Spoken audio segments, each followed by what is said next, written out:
I remember as a little kid back in the motherland, back in the Philippines, Jack-En-Poy aka Bato Bato Pick was actually one of my favorite games. It is the Filipino rock paper scissors. Although unknown to most Filipinos today, the phrase Jack-En-Poy was actually derived from the Japanese name for the same game, Jack-En-Pon. It is a children's game that many of us all around the world grew up with. So why exactly choose a playground song to open a story about power, politics, violence, and oppression? Jack-En-Poy, hali-hali hoy, sinong matalo siyang unggoy. So right away, this song is nostalgic, and catchy. It brings you right back to your childhood days. But here's the thing, Jack-En-Poy is not really a simple game. It's not all about luck. It is all about reading your opponent, making split-second decisions, and living with the consequences. I mean, just listen to the lyrics. Jack-En-Poy, ale-aleoy. Sinong matalo, siyang unggoy. Jack-En-Poy, ale-aleoy. Whoever loses is the monkey. And the filmmakers chose this song for a reason. Because every political move has a counter. Every choice has stakes. And Manuel Quezon spent decades playing a much deadlier version of this game. A version where one wrong move could cost the freedom of millions of people and the future of an entire nation. So what moves did Quezon make? And what exactly can this trailer actually teach us about the true cause and the true meaning of heroism, of being a Bayani? Mabuhay! Or in Kapampangan, luwid kayo! Welcome back to my channel. It's me, Kirby Araullo, your friendly Pinoy historian. So last week, the trailer for Quezon came out. It is the third film that completes the trilogy called the Bayaniverse from TBA Studios. After General Luna and Goyo ang Batang General or the Young General. And as always, every scene, even from this trailer alone, is loaded with history.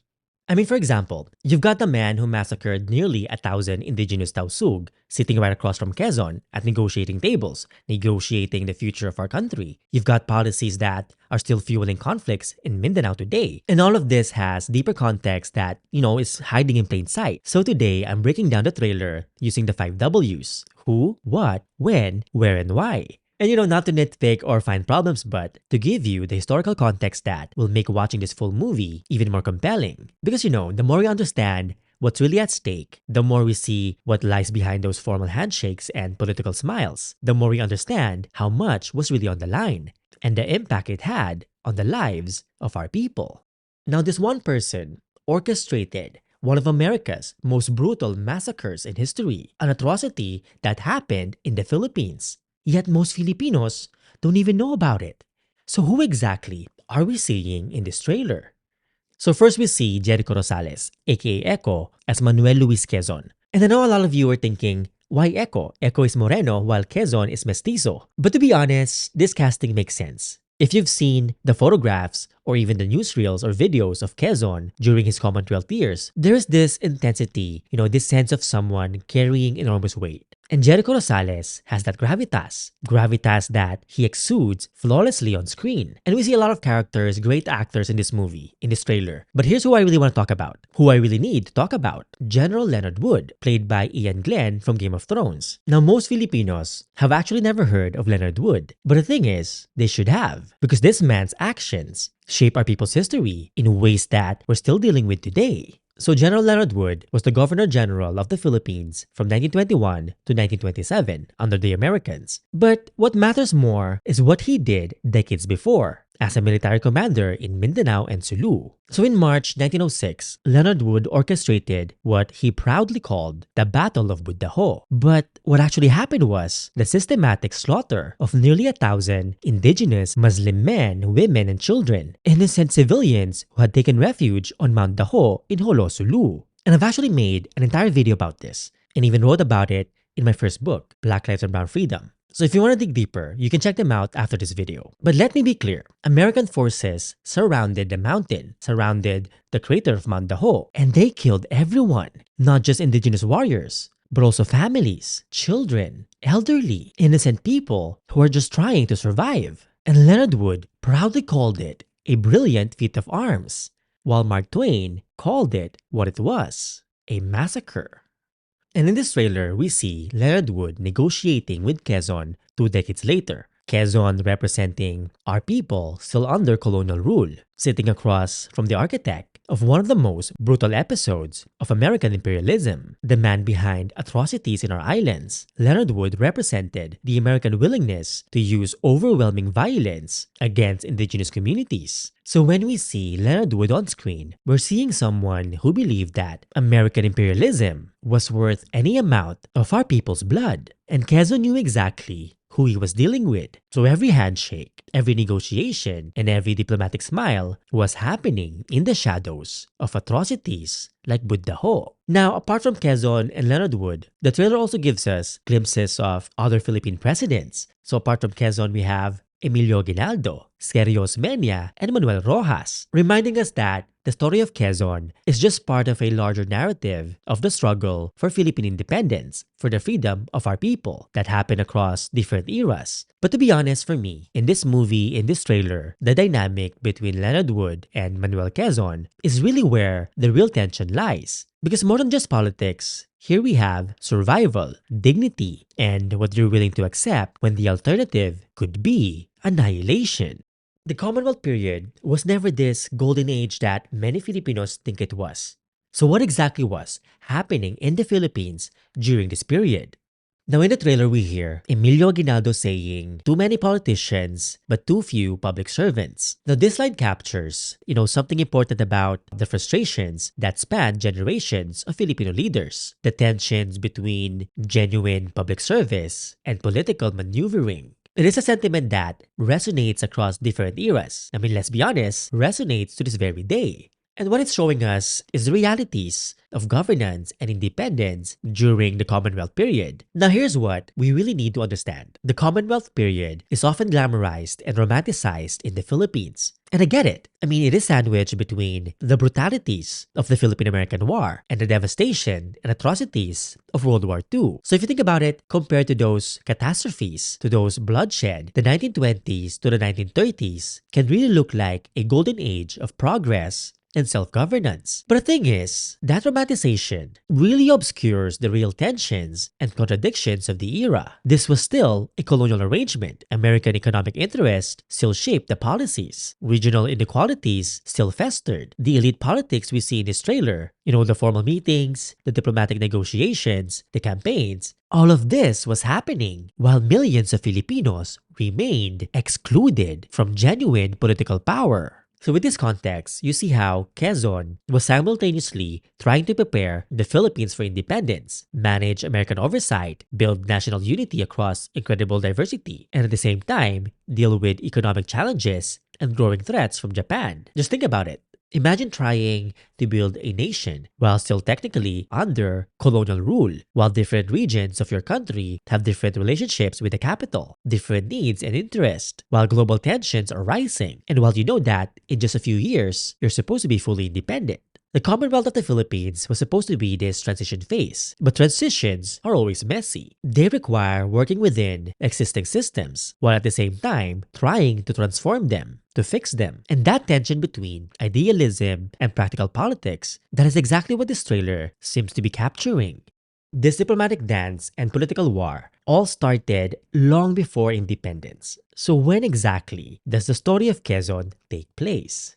Now from what we see in the trailer, the movie Quezon spans from the 1920s all the way to the 1935 Commonwealth elections, the same election that elected Manuel Luis Quezon President of the Philippines. So we get scenes with General Leonard Wood as Governor General from 1921 to 1927, and we see the political maneuvering leading up to the Commonwealth status. The 1920s were not just preparation for the Commonwealth. They were when the fundamental tensions of Filipino and American colonial relations came to a head. The governorship of Leonard Wood was marked by constant conflict with Filipino political leaders, especially Quezon, over the pace of autonomy and the limits of Filipino self-governance and economy. This was when Quezon was building his political base, when he was learning to navigate American colonial bureaucracy while pushing for greater Filipino freedom. And if you think about it, the clashes between Wood and Quezon back in the 1920s actually shaped the political landscape that would define the Commonwealth years. By 1935, when the Commonwealth of the Philippines was finally established, Manuel Quezon had spent over a decade in this political dance with American authorities. The Commonwealth period, from 1935 to 1941, right before the Japanese invasion, becomes this culmination of these longer tensions with the Americans, not the beginning.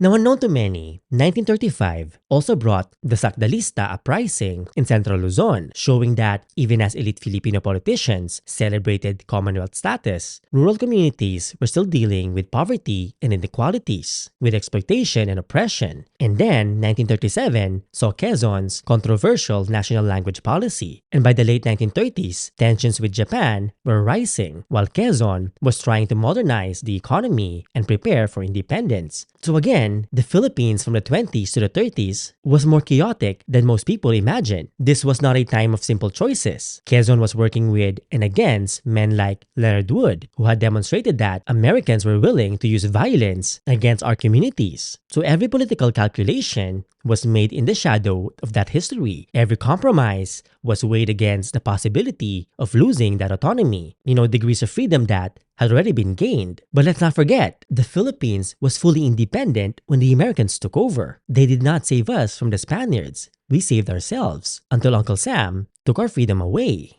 Let's face it, decisions made in Manila destroyed entire communities across the Philippines. So where exactly did Quezon's Commonwealth-era policies hit the hardest?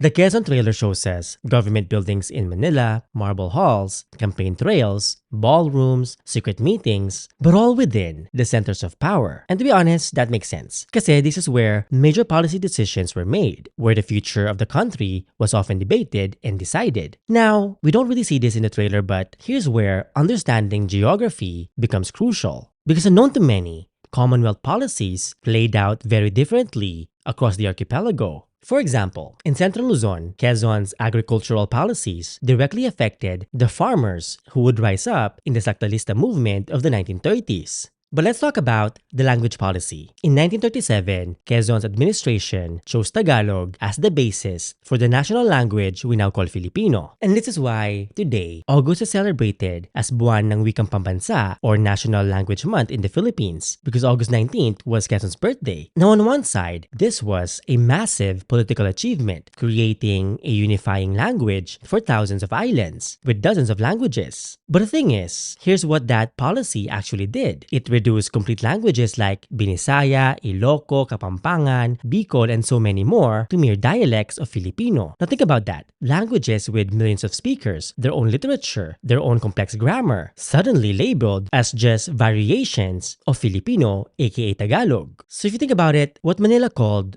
national unification was in reality seen by many as just another form of colonialism to the other regions. And I've actually discussed this in many of my other videos, so to dig deeper and learn more, check them out after this video. And then, there's this one thing that most Filipinos don't even realize. What happened in Mindanao? Unknown to many, Quezon's resettlement programs moved thousands of Christian Filipinos, entire families into traditional Muslim and indigenous Lumad territories. On paper, the goal was to make idle land productive. But the thing is, that land already had people. So what is usually framed as migration was in reality a systematic displacement disguised as development and designed to dilute Muslim and indigenous political power, while at the same time creating agricultural colonies that amass so much wealth for the colonial economy. So you've got settlers from the north being promised opportunity and wealth in Mindanao, while on the other hand, indigenous Muslim and Lumad communities who had maintained their ancestral lands for centuries or even thousands of years suddenly found themselves minorities in their own territories. The Commonwealth called this national integration, but what it actually created was the foundation for decades of armed conflicts that still lingers today. So understanding this geographic reality that the decisions made in Manila were reshaping entire islands, displacing peoples, uplifting one language over dozens. All of this shows us the real stakes of Commonwealth governance. So the political calculations that we see in this trailer had consequences that are still felt across the archipelago today. So what do you think about these policies and politics from the Commonwealth era? Do you still see the same, patterns playing out in politics today? Do we still see the same problems in the Philippines today? Let me know what you think in the comments below. Now, this movie makes a bold claim about Bayanis, about Filipino heroes. So why does the story of Quezon actually matter? And why should we even care about another movie about another president, another politician?